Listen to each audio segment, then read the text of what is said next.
The air was dry and cool that night in downtown Los Angeles.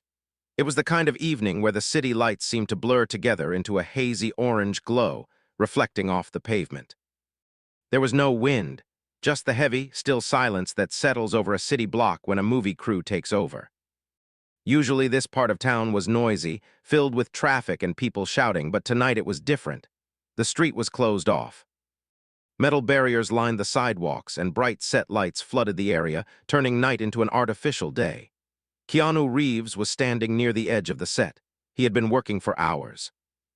Filming is never as glamorous as people think. It is mostly waiting, standing around, and then doing the same thing over and over again until you get it right. Keanu rubbed the back of his neck.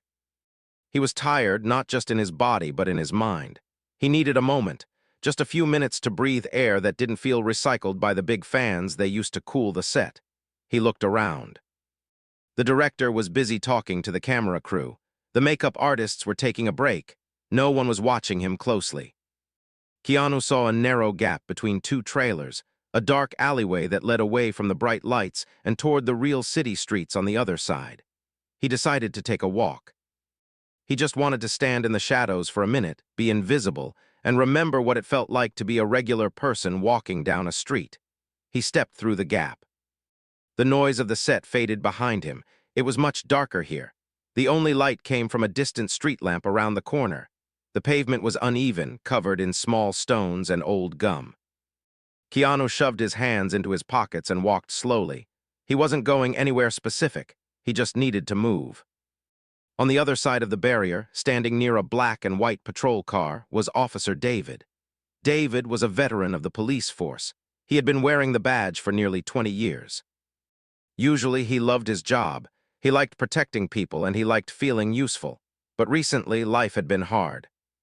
His wife was sick, and the medical bills were piling up faster than he could pay them. He hadn't slept properly in weeks. Every time he closed his eyes, he saw bills or heard the sound of hospital monitors.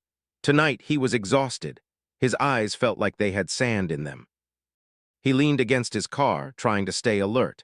His job tonight was simple: keep the fans back and make sure nobody wandered onto the set where they could get hurt. It sounded easy, but when you are that tired, even simple things feel difficult. He felt jumpy. Every sudden noise made his heart race a little faster. He just wanted the shift to be over so he could go home and collapse on his sofa, if only for a few hours. David looked at his watch. Only an hour left. He sighed and took a sip of cold coffee from a paper cup. It tasted bitter. He stood up straight and stretched his back, hearing his joints pop. That was when he saw it. In the narrow space between the trailers, about 50 feet away, a shadow moved. David squinted. The area was restricted. No one was supposed to be back there except crew members. He couldn't see a face, just a silhouette of a man walking quickly, moving deeper into the shadows away from the light. The man didn't have a security badge on his belt. David's instincts kicked in. His tired brain went into autopilot. "Hey!" David shouted. His voice echoed off the brick walls of the alleyway. "You, stop right there!" The figure in the distance didn't stop. Maybe he didn't hear. Maybe he thought David was shouting at someone else.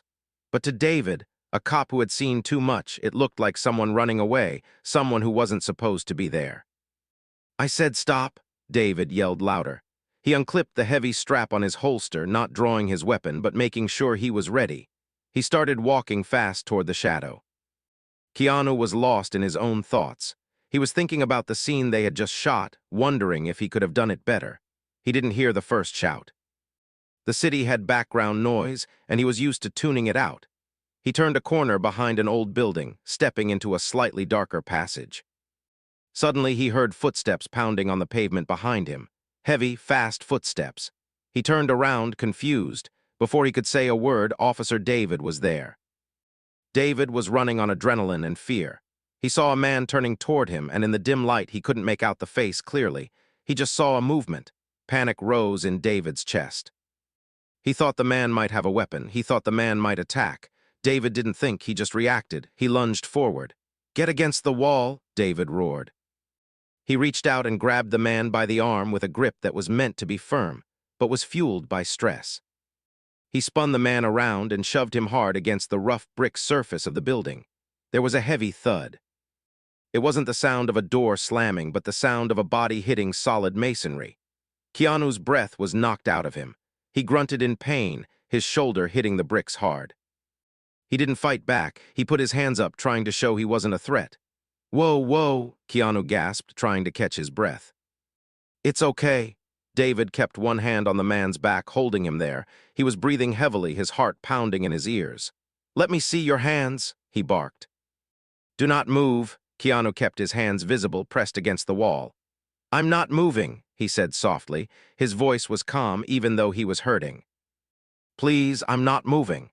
It took a few seconds for David's vision to adjust. The anger and fear in his eyes began to fade as the reality of the situation settled in. He looked at the man he was pinning against the wall. The man wasn't dressed like a criminal. He was wearing movie costume clothes, a leather jacket, dark pants. David looked at the hands against the wall. They were the hands of an older man, scarred and rough. Then the man turned his head slightly. The faint light from a distant street sign caught his profile. David froze. The air left his lungs. He let go of the man's arm and took a stumbling step backward. He stared, his eyes wide.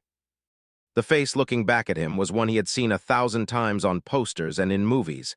It was Keanu Reeves, the actor, the guy everyone on the set was protecting.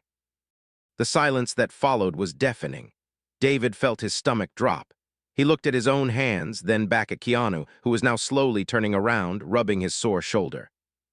There was no anger on Keanu's face, just a look of concern. I didn't know," David stammered, his voice shook. "I thought you were. I'm sorry, I am so sorry." David felt the world spinning. He had just shoved a movie star against a wall. He had just assaulted a civilian, a famous one, on camera. He was terrified. He looked around, expecting to see cameras flashing, expecting the SWAT team to come and arrest him. But it was just the two of them in the dark, dirty alley. The mistake hung in the dry air, heavy and terrifying. David knew his life, as hard as it already was about to get a whole lot worse. The silence in the alley felt heavy, like a thick blanket that made it hard to breathe. David stood there, his chest heaving up and down. His heart was beating so hard he could hear it in his ears, a rhythmic thumping that drowned out the distant sounds of the city. He looked at the man standing in front of him. The man was rubbing his shoulder, wincing a little bit, but he wasn't shouting. He wasn't calling for help. He was just looking at David with a calm, steady gaze. David felt his hands shaking. He clenched them into fists to try to stop the trembling, but it didn't work. He had been a police officer for a long time. He had been in car chases. He had broken up fights. He had seen things that would give other people nightmares, but this was different. This was a mistake, a terrible, stupid mistake. "Sir," David said, his voice cracking. He hated how weak he sounded. "Mr. Reeves, I didn't mean to. I thought you were a threat." "I am so sorry." Keanu took a slow breath. He rotated his shoulder gently, testing to see if anything was damaged. It hurt, but it wasn't broken. He looked back at David. He saw the panic in the officer's eyes. He saw the dark circles under David's eyes. He noticed that David's uniform looked a little rumpled, like he hadn't had time to press it, and his badge was slightly tarnished. Keanu didn't see a monster, he saw a man who was pushed to his limit. "It's okay," Keanu said quietly. His voice was low and raspy, but very kind. "Really, it's okay." David shook his head. "No, it's not okay. I assaulted you. I could lose my job if the press finds out." "Hey," Keanu said. He stepped a little closer, keeping his hands open so David wouldn't feel threatened again. "Look at me, I was walking in the shadows. I wasn't where I was supposed to be. You were doing your job. You were protecting the set. You saw a suspicious person and you reacted. That is what they pay you to do." David couldn't believe what he was hearing. He expected yelling. He expected threats. He expected the actor to demand his badge number right there on the spot. But Keanu was standing there, taking the blame for walking in the shadows just to make David feel better. Just then, the quiet moment was broken. A voice shouted from the main set. "Keanu! Keanu, where are you? We're ready for the next shot." Heavy footsteps crunched on the gravel. A beam of light cut through the darkness as a security guard from the movie set ran into the alley. When the guard saw David standing there looking guilty and saw Keanu rubbing his arm, the guard stopped. The atmosphere changed instantly. The guard's face went from worried to angry. "What is going on here?" the guard barked. He reached for his radio, looking at David with narrowed eyes. "Did you hurt him?" David froze. His stomach turned over. He felt like he might throw up. This was it, the moment everything ended. Keanu turned around and held up a hand. "It's fine, Mike, just a misunderstanding." The guard, Mike, looked skeptical. He looked at David like he was dirt. "You sure, Keanu? This guy looks like he lost his cool. I can call the station commander right now." "No," Keanu said firmly. He looked at Mike, then back at David. "I took a wrong turn.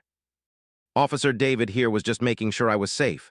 We're good, right, officer?" David swallowed hard. His throat felt tight. "Yes, yes, sir." "Just a misunderstanding." Keanu gave David a small, sad smile. It was a smile that said, "I know you are tired and I know you are scared. Go easy on yourself." "Get back to work, Mike," Keanu said. "I'll be there in a minute." Mike hesitated, glaring at David one last time before turning around and walking back toward the lights. "Don't wander off again, Keanu. You gave us a scare." Keanu waited until Mike was gone. He looked at David again. "You should go get some water," Keanu said softly. "You look like you need it, and don't worry about this." "I won't say anything."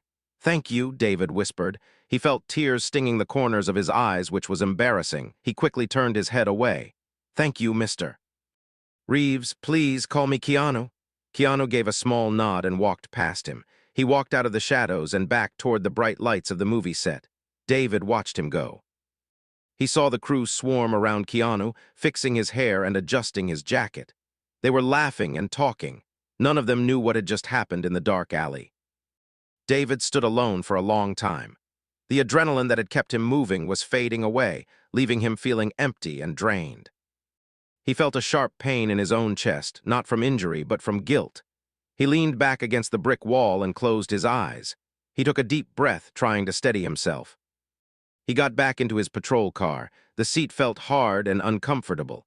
He sat there for a moment, staring at the steering wheel. He thought about his wife at home. She was sleeping, hopefully. He thought about the bills sitting on the kitchen counter. If he lost this job, he didn't know what they would do. David put the car in gear and drove away from the set. He drove slowly. The streets were empty now. He watched the traffic lights turn from green to yellow to red. He felt like he was in a daze. He couldn't believe Keanu had let him go. He couldn't believe the kindness. But as he drove further away, the fear started to creep back in. Even though Keanu said he wouldn't say anything, David knew how the world worked. There were cameras everywhere. Maybe someone saw them from a window. Maybe the security guard Mike would gossip about it. Gossip spreads fast in this city. David imagined the headlines. He imagined his face on the news. He imagined the chief of police calling him into the office, yelling at him while he stood there in his uniform, ashamed. By the time David pulled into his driveway, his hands were shaking again. He parked the car and turned off the engine. The silence of the car was suddenly very loud. He sat in the dark, looking at his house. It was a small house, and the paint was peeling a little bit near the front door, but it was home. Inside, his life was waiting, his sick wife, his empty bank account, his mistakes. He got out of the car and walked to the front door. He didn't go inside right away. He stood on the porch and looked up at the sky. There were no stars, just the orange glow of the city lights reflecting off the low clouds. He felt very small. He took his phone out of his pocket to check the time. He saw that he had a few text messages from friends asking how his night was going. He couldn't answer them. He didn't have the energy. He felt like he was carrying a giant boulder on his shoulders. David walked into the house. It was quiet inside. The air smelled like medicine and old coffee. He carefully locked the door behind him. He took off his heavy belt and hung it on the hook by the door, the metal clinking softly in the silence. He didn't turn on any lights. He didn't want to see the mess. He didn't want to see the pile of bills on the table. He just walked to the living room and sat on the sofa. He put his head in his hands. The memory of pushing Keanu against the wall kept playing over and over in his mind like a bad movie he couldn't turn off. He saw the fear in his own eyes reflected in the actor's face. He waited for the phone to ring. He waited for a sergeant to call him and tell him he was suspended. Every time the refrigerator hummed or the house creaked, he jumped. He was living in terror. He knew that tomorrow the sun would come up and his world might fall apart. And the worst part was, he knew he deserved it. He had let his exhaustion take over and he had hurt an innocent man. Even if that man was kind enough to forgive him, David found it very hard to forgive himself. He sat there in the dark, alone with his regret, waiting for the consequences he was sure were coming. The sun came up, but it did not bring David any peace. Usually the morning light meant a fresh start, a new chance to do things right. But today, the sunlight streaming through the thin curtains just felt harsh. It exposed the dust in the living room and the dark circles under his eyes. David had not slept. He had spent the entire night sitting on the edge of the sofa, staring at the black screen of his television, waiting for the phone to ring. Every time a car drove past his house, his heart would jump. He thought it was a news van. He thought it was the internal affairs investigators coming to take him away. He felt like a criminal, even though he had spent his whole life enforcing the law. He stood up slowly. His body felt stiff, like he had been running a marathon in his sleep.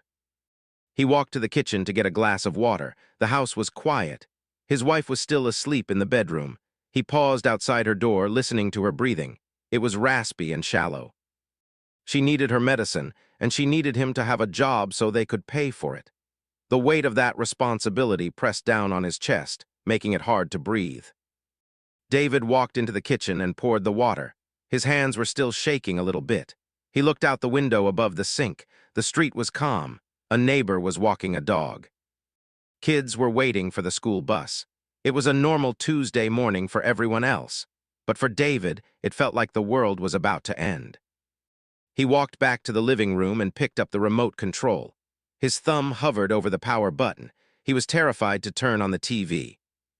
He knew that the entertainment news channels would be talking about the movie set.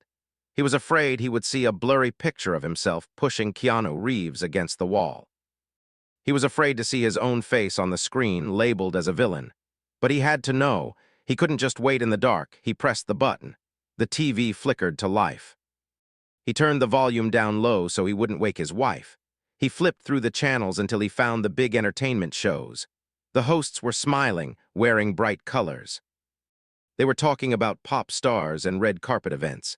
And in other news, filming continues downtown on the new action blockbuster. Sources say the star has been doing his own stunts late into the night, the anchor said cheerfully. David let out a breath he didn't know he was holding. They didn't know, at least not yet. But he knew how these things worked. Someone must have seen it. The security guard, Mike, surely wouldn't keep his mouth shut, or maybe a fan with a phone camera had caught it from a distance. It was only a matter of time. He turned off the TV and threw the remote onto the couch. He couldn't just sit here. He had to go to the station. He had to face the music. If he turned himself in, maybe they would go easy on him. Maybe he could keep his pension. He went to the bedroom and got dressed. He put on his uniform with slow, heavy movements. He looked at himself in the mirror. The person looking back looked old, tired, defeated. He straightened his tie, trying to find some dignity, but it felt like wearing a costume. He didn't feel like an officer anymore. He felt like a fraud. Before he left, he went to the kitchen table where his phone sat. He checked his messages again. Nothing. No calls from his sergeant. No angry texts from the movie studio, just silence. He grabbed his keys and walked to the front door. He opened it gently, trying not to make a sound. The morning air was crisp and cool. There was no rain, just a clear blue sky that mocked his mood. He got into his personal car and started the engine. The drive to the police station was the longest drive of his life. Every red light felt like an hour. He stopped at a gas station to buy a cup of coffee, just to have something to hold onto his hands. The clerk smiled at him and said, "Have a good one, officer." David tried to smile back, but it came out as a grimace. "You too," he mumbled. He got back in the car. As he pulled out onto the main road, he passed a billboard. It was an advertisement for the new movie Keanu was filming. The actor's face was huge on the sign, looking tough and heroic. David looked away quickly. He felt a sharp pang of guilt. That man had been so kind to him. He had protected David from the security guard. He had refused to make a scene, and how did David repay him? By driving away and hiding like a coward. "I should have stayed," David said to himself. His voice sounded loud in the quiet car. "I should have made sure he was really okay. I should have apologized properly." He gripped the steering wheel tighter. His knuckles turned white. He wasn't just afraid of losing his job now. He was genuinely sorry. He realized that Keanu had seen something in him last night, something broken, and instead of crushing him, Keanu had tried to help him. That kindness was harder to handle than anger would have been. David finally arrived at the station parking lot. He sat in his car for a long time looking at the building. It was a large, gray building. Flags fluttered in the breeze out front. His coworkers were walking in and out, carrying coffee, laughing, talking about their shifts. They had no idea what David had done. He felt like he was carrying a bomb that could go off at any second. If he walked in there and the news hadn't broken yet, he would be bringing the explosion with him. He took a deep breath and opened the car door. He walked across the lot. His badge felt heavy on his chest, like a stone. He walked into the station and nodded at the desk sergeant. He kept his head down, afraid to make eye contact. He walked to the locker room to put his gear away. As he opened his locker, his phone buzzed in his pocket. His heart stopped. He pulled it out slowly, terrified of what he would see. It was a notification from a news app. Breaking news, incident on movie set. David's legs almost gave out. He leaned against the cold metal lockers for support. He unlocked his phone with a trembling finger. He had to read it. He had to see his name in print. He had to see the end of his career. He tapped the screen. The article loaded slowly. David squeezed his eyes shut for a second, then forced himself to look. The headline read, "Production halted briefly due to security scare. Star says everything is fine." David read the words twice, then 3 times. It didn't mention an assault. It didn't mention a police officer. It just said there was a security scare, and that Keanu Reeves had told reporters everything was okay, and that the police were doing a great job keeping the set safe. David lowered the phone. He slid down until he was sitting on the bench, his head in his hands. Keanu had done it. He had actually covered for him. He had taken the scary moment and turned it into a compliment for the police. But David knew the truth wasn't out yet. He knew he was living on borrowed time. Someone would talk. The truth always came out. He stood up and closed his locker. He walked out of the room, his mind racing. He needed to do something. He couldn't just let this lie. He felt like he owed a debt he couldn't pay with money. He walked toward the captain's office, intending to confess, intending to tell the truth before the gossip channels did it for him.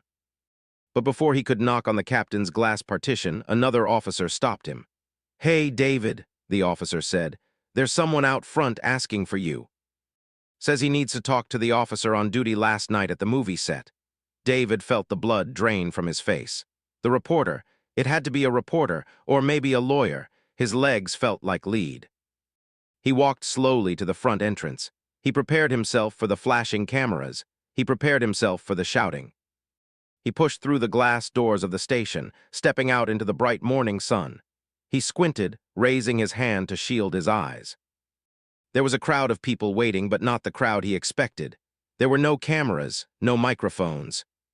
Standing on the sidewalk, looking a little out of place in his leather jacket and jeans, was Keanu Reeves. David stopped dead in his tracks. He couldn't move. He couldn't speak. The actor was just standing there, hands in his pockets, looking right at him. The shock of seeing him there in the daylight knocked the wind out of David all over again. David stood frozen on the concrete steps of the police station. The morning sun was bright, making him squint, but he couldn't look away from the man standing a few feet away. It was really him, Keanu Reeves. He wasn't wearing the costume from the movie anymore.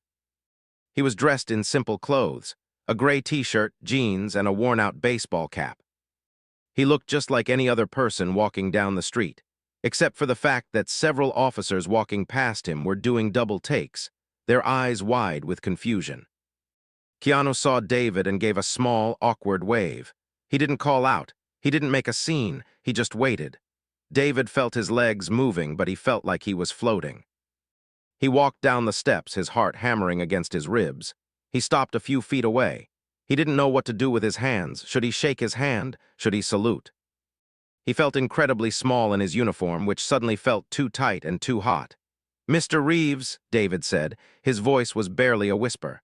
"What are you doing here?" "I wanted to see you," Keanu said. His voice was calm, quiet. "I asked the front desk for the officer on the movie detail last night. They pointed me to you." David looked around nervously. A few of his coworkers were standing near the patrol cars, openly staring. Sir, this isn't a good place. People are watching. If the press finds out you're here, Keanu nodded understandingly. You're right. Is there somewhere we can go? Just for a few minutes. I don't want an audience. I just want to talk. David thought about his tiny, messy apartment. He thought about the pile of medical bills on the kitchen counter and the smell of sickness that lingered in the bedroom. He felt a deep wave of embarrassment, but Keanu was looking at him with such patience that David couldn't say no. I have my car, David said. We could go to my place. It's not far. Lead the way, Keanu said. They walked to David's old sedan. It was dusty on the inside and the passenger seat was covered with fast food wrappers. David hurriedly swept them into the back seat, his face burning red. Sorry about the mess, he mumbled. It's okay, Keanu said, getting in and buckling his seatbelt like a normal person. I live out of a suitcase half the time. Trust me, I get messy. The drive was quiet. David gripped the steering wheel so hard his knuckles turned white. He kept glancing over at the passenger seat, half expecting Keanu to disappear. He felt like he was in a dream. The streets passed by, the city waking up, people going to their normal jobs. David felt a strange mix of terror and peace. He was alone in a car with a movie star, yet for the first time in weeks, he didn't feel like he was about to explode. They pulled up in front of David's small house. The paint was peeling and the lawn needed mowing. David unlocked the front door and pushed it open. It creaked a little. He stepped inside and quickly picked up a few stray shoes from the hallway. I'll make some coffee, David said, his voice high and nervous. If you want some. Sure, Keanu said. He walked into the living room and looked around. He didn't judge the old furniture or the fading wallpaper. He just sat down on the sofa, looking relaxed.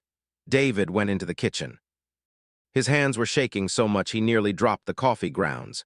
He took a deep breath, splashed water on his face, and carried 2 mugs back into the living room. Keanu took the mug and took a sip. It's good, Keanu said. Strong. David sat in the armchair opposite him. He couldn't sit still. Mr. Reeves, please. If this is about last night, I already said I'm sorry. I'll take whatever punishment is coming. Just please don't make this harder than it has to be. Keanu put the mug down on the coffee table. He leaned forward, resting his elbows on his knees. He looked David right in the eyes. I'm not here to punish you, David, and I'm not here to get you in trouble. I'm here because last night when you grabbed me, I saw something in your eyes. David looked down at his boots. You saw a guy who messed up. No, Keanu said softly. I saw a guy who is carrying a very heavy load. I saw exhaustion. I saw fear. I've been there. I know what it looks like. Something in David broke.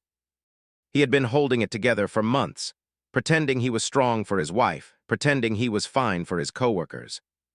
But hearing this stranger, this famous actor, talk about his pain so gently tore down the walls David had built. David covered his face with his hands. I'm so tired, he choked out. I haven't slept in weeks. My wife, she's sick, it's bad. The doctors are doing what they can, but the medicine, it costs so much. I work extra shifts. I pick up overtime whenever I can. I just wanted to protect her. He looked up, tears streaming down his face. Last night I wasn't seeing a movie set. I wasn't seeing a person. I was running on fumes. I thought you were a threat because I was so scared of losing everything. And then I hurt you. And you were nice to me. Why were you nice to me? Keanu didn't answer right away. He stood up and walked over to the mantelpiece above the fireplace. There was a photo there of David and his wife on their wedding day. They looked young and happy. Love is a heavy thing to carry, Keanu said, looking at the photo. It's the heaviest thing in the world, but it's also the strongest. You're fighting for her. That isn't a crime, David. That's being a hero. I don't feel like a hero, David said, wiping his eyes with his sleeve. I feel like a failure who almost assaulted a celebrity. You made a mistake, Keanu said, turning back to face him. But mistakes are human. We all make them. The important thing is what we do after. You didn't run away last night. You took responsibility. You were honest. Keanu walked back to the sofa and sat down. I wanted to come here because I wanted to tell you to your face. You don't need to be afraid of me. I'm not going to sue you. I'm not going to the press. You have enough on your plate without worrying about me. David let out a long, shuddering breath. It felt like a mountain had been lifted off his shoulders. I don't know how to thank you, he whispered. You don't have to thank me, Keanu said. He looked around the room again. He saw the stack of envelopes with red, past due stamps peeking out from under a magazine on the table. He saw the prescription bottles on the edge of the kitchen counter. Keanu reached into his jacket pocket. He pulled out a small, folded piece of paper. He hesitated for a moment, then held it out. "I have to go back to set soon," Keanu said. "But I want you to take this." David looked at the paper. "What is this?" "Just a number," Keanu said. "A friend of mine, she runs a foundation. They help people in situations like yours. Families dealing with illness and debt. They're good people, discreet, no cameras, no reporters, just help." David took the paper like it was made of gold. His fingers trembled. I can't accept this. I can't take charity." "It's not charity," Keanu said firmly.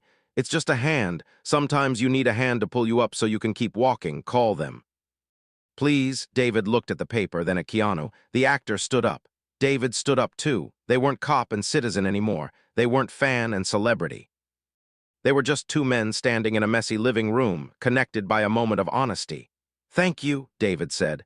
This time his voice was steady. "Take care of her," Keanu said, nodding toward the bedroom door. "And take care of yourself, too. You can't pour from an empty cup." Keanu walked to the door. David followed him. There were no heavy goodbyes, no dramatic speeches. Keanu opened the door and stepped out into the sunlight. "I'll see you around, David," Keanu said. "I hope so," David replied. David watched him walk down the driveway and get into a waiting black car that had pulled up down the street. As the car drove away, David looked down at the folded paper in his hand. He wasn't scared anymore. He didn't feel like a failure. He felt like maybe, just maybe, things were going to be okay. He walked back inside, closed the front door gently, and for the first time in a long time, he felt like he could finally breathe. David stood in the center of his living room for a long time after the car drove away. The house was quiet again, but the silence felt different now. It wasn't a heavy, suffocating blanket of sadness anymore. It felt lighter. He looked down at the small piece of paper in his hand. It was just a phone number scribbled in blue ink, but to David, it felt like holding a winning lottery ticket. He folded it carefully and put it in his shirt pocket, right over his heart. For the next hour, he paced the floor. He looked at the bedroom door where his wife was sleeping. He thought about the years of worry, the stack of bills on the counter, and the exhaustion that felt like a permanent weight on his back. He didn't want to hope.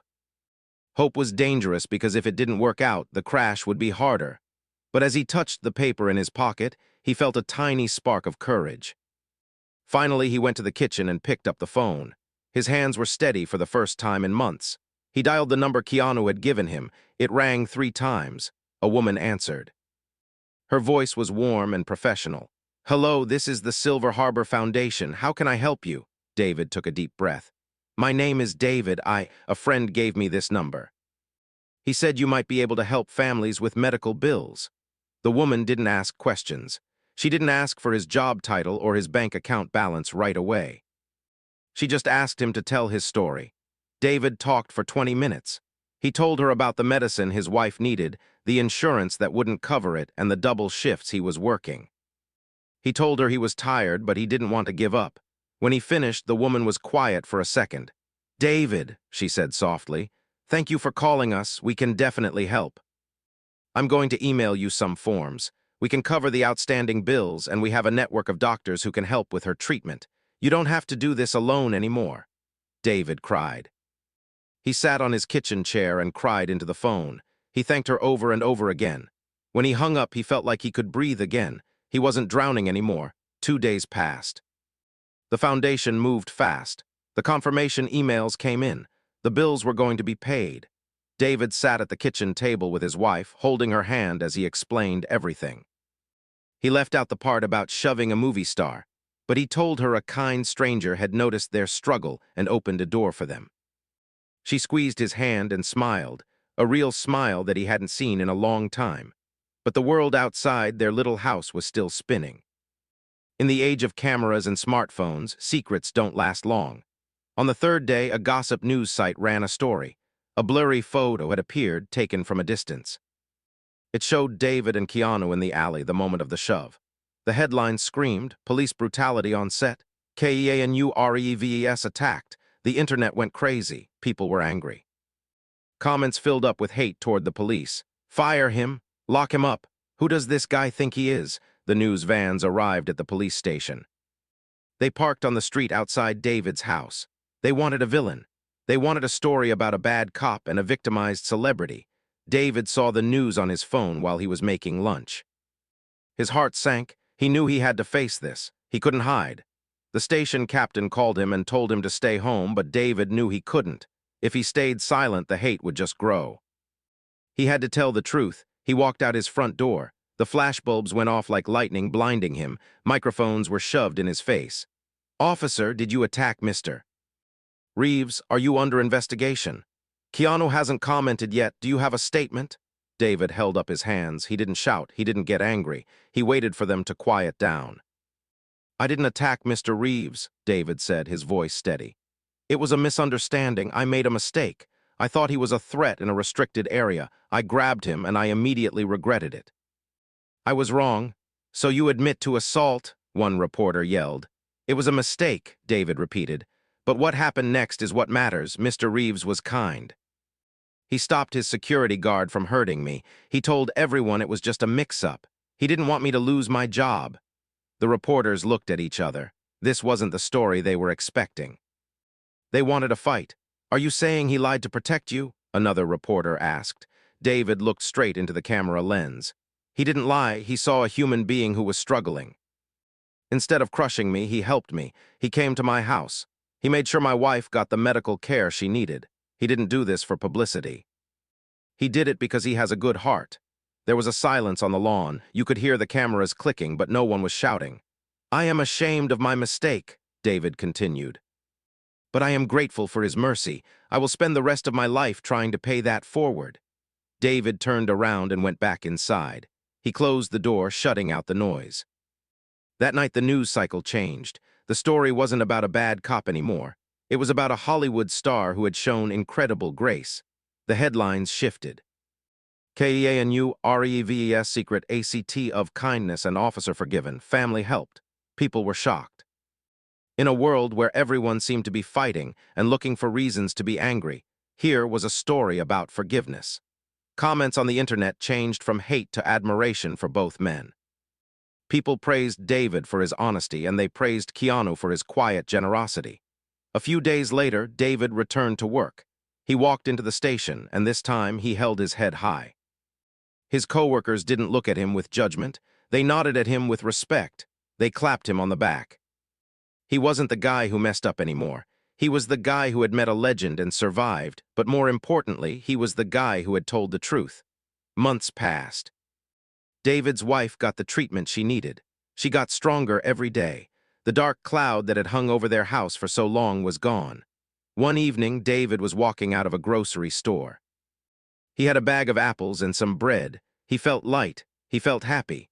As he walked to his car, he saw a poster on a bus stop. It was a poster for Keanu's new movie. The actor looked tough on the poster, holding a weapon. David smiled. He knew the truth.